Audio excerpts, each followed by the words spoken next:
ನಾನು ಇಂಥ ಅರೆಸ್ಟ್ನೆಲ್ಲ ಭಾಳ ಜನ ನೋಡಿದ್ದೀನಿ, ಈ ಪೊಲೀಸವರು ಎಲ್ಲ. ನಾನು ಯಾಕಂದ್ರೆ ಎಮರ್ಜೆನ್ಸಿಯಲ್ಲಿ 1975 ಇಸ್ವಿಯಲ್ಲಿ ನನ್ನ ಅರೆಸ್ಟ್ ಮಾಡಿ ಜೈಲಿಗೆ ಹಾಕಿದ್ರು. ಅವಾಗೇ ಒಂದು 4 ಸರಿ ತಪ್ಪಿಸ್ಕೊಂಡಿದ್ದೆ ನಾನು.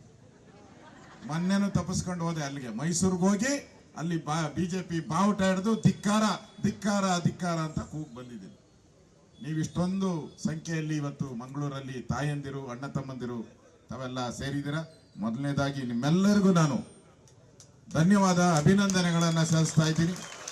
ನಮ್ಮ ನಾಯಕರಾದಂಥ ರಾಜ್ಯದ ಪ್ರಧಾನ ಕಾರ್ಯದರ್ಶಿಗಳಾದಂಥ ಸುನೀಲ್ ಕುಮಾರ್ ಅವರು ಕೂಡ ವೇದಿಕೆ ಮೇಲಿದ್ದಾರೆ. ನಮ್ಮ ಸತೀಶ್ ಕಂಪಾಲ ಅವರು, ಕುಂಪಾಲ ಅವರು ಕಂಪಾಲ ಅಂದ್ರೇನು, ಕುಂಪಾಲ ಅಂದ್ರೇನು ಎಲ್ಲ ನಡೀತೇವೆ. ಕುಂಪಾಲದ ಶಕ್ತಿ ಇದೆ. ನಮ್ಮ ನೂತನ ಲೋಕಸಭಾ ಸದಸ್ಯರಾದಂಥ ನನ್ನ ಆತ್ಮೀಯ ಸ್ನೇಹಿತರಾದಂಥ ಬ್ರಿಜೇಶ್ ಚೌಟ ಅವರೇ, ಭರತ್ ಶೆಟ್ಟಿ ಅವರು, ಅವರ ನೇತೃತ್ವದಲ್ಲಿ ಹೋರಾಟ ಮಾಡ್ತಾ ಇದ್ದೀನಿ. ನಮ್ಮ ರಾಜೇಶ್ ನಾಯಕ್ ಅವರು, ಉಮಾನಾಥ್ ಕೋಟಾನಿ ಅವರು, ಕೋಟ್ಯಾನ್ ಹರೀಶ್ ಪೂಂಜಾ ಅವರು, ವೇದವಾಸ್ ಕಾಮತ್ ಅವರು, ಕುಮಾರಿ ಭಾಗೀರಥಿ ಅವರು, ಸುಧೀರ್ ಶೆಟ್ಟಿ ಅವರು, ಶ್ರೀಮತಿ ಸುನೀತಾ ಅವರು, ನಮ್ಮ ಉಪಮೇಯರು, ಇವರೆಲ್ಲರೂ ಕೂಡ ವೇದಿಕೆ ಮೇಲೆ ಇದ್ದಾರೆ. ಅವರೆಲ್ಲರಿಗೂ ನನ್ನ ನಮಸ್ಕಾರ. ಮಾಧ್ಯಮದ ಸ್ನೇಹಿತರೆ, ಬಂಧುಗಳೇ, ಈ ಹೋರಾಟ ನಡೀತಾ ಇರೋದು ಯಾರ್ದೋ ಪೊಲೀಸರ ವಿರುದ್ಧ ಅಲ್ಲ. ನಾವು ಹೋರಾಟ ಮಾಡ್ತಾ ಇರೋದು ಪೊಲೀಸರ ಹಿಂದೆ ಕಾಣದ ಕೈಗಳು ಪೊಲೀಸರ ಮೇಲೆ ಒತ್ತಡ ಹಾಕಿ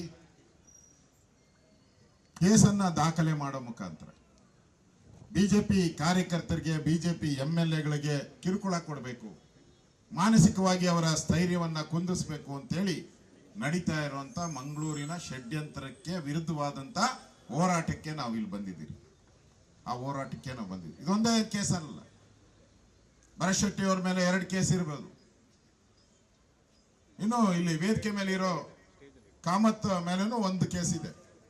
ಅವರು ಸ್ವಲ್ಪ ವೆಯ್ಟ್ ಜಾಸ್ತಿ, ನಾನೇ ನೋಡ್ಕೊಂತೀನಿ ಕೇಸ್ನೆಲ್ಲ ಅಂತ ಇದ್ದಾರೆ. ಇನ್ನೊಂದು ಕೇಸ್ ಹಾಕ್ತಾರೆ, ಅವ್ರ ಮೇಲೆ ರೆಡಿ ಮಾಡ್ತಾ ಇದ್ದಾರೆ.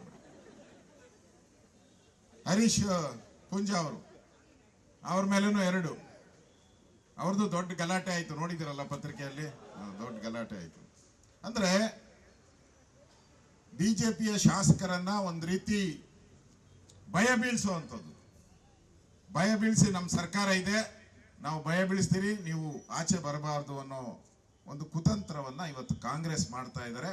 ಅದರ ಗೊಂಬೆಗಳಾಗಿ, ಗಾಳದ ಗೊಂಬೆಗಳಾಗಿ ಇವತ್ತು ಪೊಲೀಸರು ಅವ್ರ ಪರವಾಗಿ ನಿಂತಿರುವಂಥದ್ದು ನಾಚಿಗೇಡಿನ ಸಂಗತಿ. ಮಾಡಬಾರ್ದಾಯ್ತು ಪೊಲೀಸರು. ಇವತ್ತು ನಮ್ಮ ಭರತ್ ಶೆಟ್ಟಿ ಅವರು ಏನ್ ಮಾತಾಡಿದ್ರು ಪಾರ್ಲಿಮೆಂಟ್ ಅಲ್ಲಿ, ಹಿಂದೂಗಳಿಗೆ ಅವಹೇಳನ ಮಾಡದಂತ ರಾಹುಲ್ ಗಾಂಧಿ ಅವ್ರ ಬಗ್ಗೆ. ಒಡಿರಿ ಅಂತ ಅವ್ರೇನು ಹೇಳಿಲ್ಲ, ಬಹುದಾಗಿತ್ತು ಅಂದ್ರು, ಅಂದ್ರೆ ಒಡಿರಿ ಅಂತಲ್ಲ. ಆದ್ರೆ ಇದೇ ಕಾಂಗ್ರೆಸ್ ಅವರು ನರೇಂದ್ರ ಮೋದಿ ಅವರನ್ನ ಹತ್ಯೆ ಮಾಡಬೇಕು ಅಂತ ಹೇಳಿದವನಿಗೆ ಪಾರ್ಲಿಮೆಂಟ್ ಸೀಟ್ ಕೊಟ್ಟಿದ್ದಾರೆ. ನರೇಂದ್ರ ಮೋದಿ ಅವರನ್ನ ಹತ್ಯೆ ಮಾಡಬೇಕು ಈ ದೇಶದ ಪ್ರಧಾನಿ ಅಂತ ಹೇಳಿದವರಿಗೆ ಪಾರ್ಲಿಮೆಂಟ್ ಸೀಟ್ ಕೊಟ್ಟಿದ್ದಾರೆ.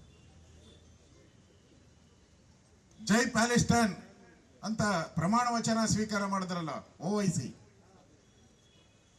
ಅವನಿಗೆ ಅಲೋ ಮಾಡಿದ್ದಾರೆ. ಕಾಂಗ್ರೆಸ್ ಅವರು ಜೈಕಾರ ಹಾಕಿದ್ದಾರೆ, ಅವ್ರ ಜೊತೆ ಅಲಯನ್ಸ್ ಇದೆ. ಇದಕ್ಕೆಲ್ಲ ಬೇಡ. ವಿಧಾನಸೌಧದಲ್ಲಿ ಪಾಕಿಸ್ತಾನ ಜಿಂದಾಬಾದ್ ಅಂದವರಿಗೆ ಮಂತ್ರಿಗಳೆಲ್ಲ ಬಂದು ಟಿವಿಗಳ ಮುಂದೆ ಹೇಳಿದ್ದೆ, ಅವ್ರು ಹಂಗಲ್ಲ ಹಂಗಲ್ಲ ಹಂಗಲ್ಲ, ಅವರೆಲ್ಲ ಒಳ್ಳೆಯವರು, ಅವರು ಯಾರಿಗೋ ಜೈ ಅಂದ್ರು ಅಂತ. ಅದು DK ಶಿವಕುಮಾರ್.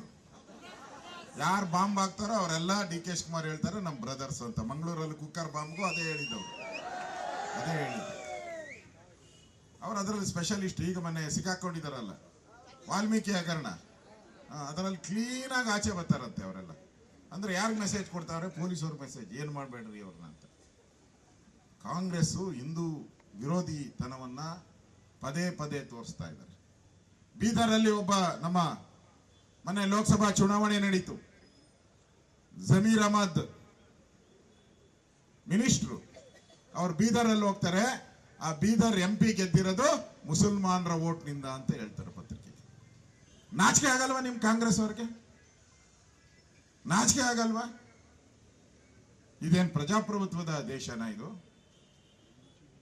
ಪ್ರಜಾಪ್ರಭುತ್ವ ಅಂದ್ರೆ ಈ ರೀತಿ ಹೇಳಿಕೆಗಳನ್ನ ಕೊಟ್ಟು ಅಲ್ಪಸಂಖ್ಯಾತ ಮುಸ್ಲಿಮರ ಓಲೈಕೆ ಮಾಡುವಂತ ನಿಮ್ಮ ತುಷ್ಟೀಕರಣ ಇದೆಯಲ್ಲ, ಇದರ ವಿರುದ್ಧ ಭಾರತೀಯ ಜನತಾ ಪಾರ್ಟಿ ಹೋರಾಟ ಮಾಡ್ತಾ ಇದೆ. ಇದರ ವಿರುದ್ಧ ನಾವು ಹೋರಾಟ ಮಾಡ್ತಾ ಇರೋದು.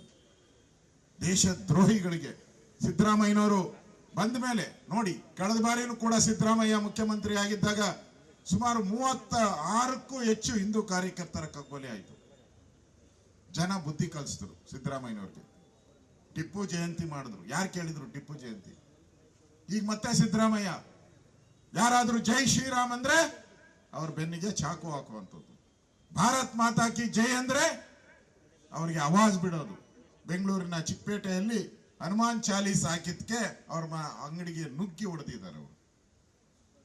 ಅಂದ್ರೆ ಕಾಂಗ್ರೆಸ್ ಅವರು ಅಧಿಕಾರಕ್ಕೆ ಬಂದ ತಕ್ಷಣನೇ ಮುಸ್ಲಿಮಾನರ ಓಲೈಕೆ ಮಾಡುವಂತ ಒಂದು ಹೀನ ಕೃತ್ಯವನ್ನ ಮಾಡಿ ಬಹುಸಂಖ್ಯಾತರಿಗೆ ಅನ್ಯಾಯ ಮಾಡುವಂತ ಕೆಲಸವನ್ನ ನಿರಂತರವಾಗಿ ಮಾಡ್ತಾ ಇದ್ದಾರೆ. ಇದರ ವಿರುದ್ಧ ನಾವು ಹೋರಾಟ ಮಾಡಬೇಕು. ಈ ಕಾಂಗ್ರೆಸ್ ಅವ್ರಿಗೆ ಬಂದ್ಬಿಟ್ಟಿದೆ ಅವಾಗ ಕೇಡುಗಾಲ. 2 ಸ್ಕ್ಯಾಂಡಲ್ ಸಿಕ್ಕಾಕೊಂಡ್ಬಿಟ್ಟಿದ್ದಾರೆ. ವಾಲ್ಮೀಕಿ ಹಗರಣ, ದಲಿತರ ದುಡ್ಡು. ಯಾರು ದಲಿತರು? ST ಯಾರು ಕಾಡು ಮೇಡುಗಳಲ್ಲಿ ಇರ್ತಾರೋ ಅವ್ರಿಗೆ ಮನೆ ಕಟ್ಕೊಡ್ಬೇಕು ಅಂತ ಸ್ಯಾಂಕ್ಷನ್ ಆಗಿದ್ದ ದುಡ್ಡು, ಅವ್ರ ಮನೆಗೆ ಲೈಟ್ ಕೊಡಬೇಕು ಅಂತ ಸ್ಯಾಂಕ್ಷನ್ ಆಗಿದ್ದು, ಅವ್ರ ಮಕ್ಕಳಿಗೆ ವಿದ್ಯಾಭ್ಯಾಸಕ್ಕೆ ಫೀಸ್ ಕೊಡಬೇಕು ಅಂತ ಸ್ಯಾಂಕ್ಷನ್ ಆಗಿದ್ದು, ಅದನ್ನ 187 ಕೋಟಿಯನ್ನ ಪಟಾಪಟ್ ಅಂತ ರಾಹುಲ್ ಗಾಂಧಿ ಹೇಳ್ತಾರಲ್ಲ, ಕಟಾಖಟ್ ಅಂತ 187 ಕೋಟಿನೂ ಟ್ರಾನ್ಸ್ಫರ್. ಆ ಚಿಲ್ಡ್ರನ್ ಬಿಡ್ಲಿಲ್ಲ, ಕೆಳಗಡೆ ಬಿದ್ದಿರ್ತೈತಲ್ಲ, ಆ ಚಿಲ್ಡ್ರನ್ ಬಿದ್ದಿಲ್ಲ. ಆ ವೈನ್ ಸ್ಟೋರ್ಗಳಿಗೆಲ್ಲ ಟ್ರಾನ್ಸ್ಫರ್ ಮಾಡ್ಬಿಟ್ಟವ್ರೆ. ಚಿನ್ನದ ಅಂಗಡಿಗಳು ಅವ್ರ ಮನೆಯಲ್ಲಿ ನೋಡ್ಬೇಕೆಲ್ಲ ನಕ್ಲೆಸ್ಗಳು ಹಾಕೊಂಬಿಟ್ಟವ್ರೆ ಕಾಂಗ್ರೆಸ್. ಬಾರ್ಗಳಿಗೆ, ವೈನ್ ಸ್ಟೋರ್ಗಳಿಗೆ, ಪೆಟ್ರೋಲ್ ಬಂಕ್ಗಳಿಗೆ ದುಡ್ಡನ್ನ ಕೊಟ್ಟು ಆ ಪಾಪ ST ಸಮುದಾಯ ಆ ಮನೆ ಕಟ್ಕೊಳೋ ಅಂತ ಒಂದು ಕನಸೇನಿತ್ತು ಅದಕ್ಕೂ ಕಲ್ಲು ಹಾಕಿದ್ದಾರೆ. ಇನ್ನೊಂದು ಮೂಢ ಹಗರಣ, ಅದು ಕೂಡ 2 ವಿಧಾನಸಭೆಯಲ್ಲಿ ಚರ್ಚೆ ಆಗೇ ಆಗುತ್ತೆ. ಅವರು ಈಗ ಈ ಸರ್ಕಾರ ಬಹಳ ICU ನಲ್ಲಿದ್ದಂಗೆ ಕಾಣಿಸ್ತಾ ಇದೆ. ಉಳಿಯಲ್ಲ, ಬಹಳ ದಿನ ಉಳಿಯಲ್ಲ ಸರ್ಕಾರ. ಇದೊಂದು ರೀತಿ ಈ ಸರ್ಕಾರ ಮಾಡ್ತಾ ಇರೋ ನಡವಳಿಕೆಗಳನ್ನ ನೋಡಿದ್ರೆ ಇಲ್ಲೊಂದು ರೀತಿ ತಾಲಿಬಾನ್ ರೀತಿಯ ಸರ್ಕಾರ ಇದೆ ಅಂತ ಅನಿಸ್ತದೆ. ತಾಲಿಬಾನ್ಗಳ ಸರ್ಕಾರ ಇದು, ಪ್ರಜಾಪ್ರಭುತ್ವದ ಸರ್ಕಾರ ಇಲ್ಲ. ರಾಹುಲ್ ಗಾಂಧಿ ಭಾರತ್ ಜೋಡೋ ಮಾಡಿದ್ರು. ಎಲ್ಲಾದ್ರೂ ಜೋಡೋ ಆಗಿದೆಯಾ? ಎಲ್ಲ ಕಡೆ ತೋಡೋ ಆಗೋಯ್ತು. ಎಲ್ಲ ಕಡೆ